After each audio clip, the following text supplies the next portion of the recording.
وزارت کارهای داخلی تاجیکستان از آشکار شدن باز دو جنایت قلابی مربوط به انتقال شهروندان به مهاجرت کاری به امریکا خبر داد. دو ساکن دوشنبه هنوز ماه ینور سال 2021 در دو مورد از دو ساکنان نویه تاجیک‌آباد با وعده به امریکا فرستادن آنها از هر کدام 22000 دلاری گرفته در نهایت آنها را فریب دادند و پولهای به دست آمده را به منفعت شخصیشان خرج کردند. بنا به اطلاع رسمی به شعبه وزارت کارهای داخلی دوی در نویه سینا با عریضه جوان 23 ساله ساکن نویه تاجیک‌آباد مراجعت نموده است که ماه ینور سال 2021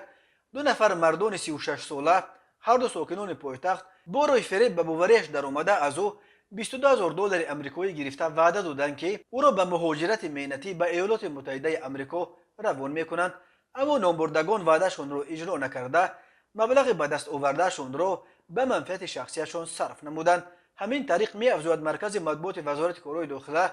نامبردگان در همان ماه ینور سال 2021 به باوری جوان 24 ساله ساکن همان نویه تاجیک‌آباد در آمده از او 22000 دلار امریکایی گرفته مبلغ به دست آوردهشان را به منفعت شخصیشان صرف نمودند. وزارت کارهای داخلی تاجیکستان درباره این قضیه تفصیلات دیگر نداده است که آیا آن دو ساکن تاجیک‌آباد را با چه راهی به آن سوی اقیانوس فرستادنی بودند. وزارت کارهای داخلی گفت از روی این حادثه تفتیشات ادامه دارد. بیش از 1 میلیون نفر یا تقریبا نصف اهالی قابل کار تاجیکستان هر سال برای تامین زندگی عائله‌های خود به مهاجرت کاری به خارج می‌روند. روسیه و قزاقستان یک سمت اساسی مهاجرت شهروندان تاجیکستان باقی میماند، ولی سالهای آخر صدها نفر از زادگان تاجیکستان به خاطر تامین آینده بهتر برای فرزندان خود رو به کشورهای دیگر از جمله به اروپا و امریکا و کانادا آورده ایستادند.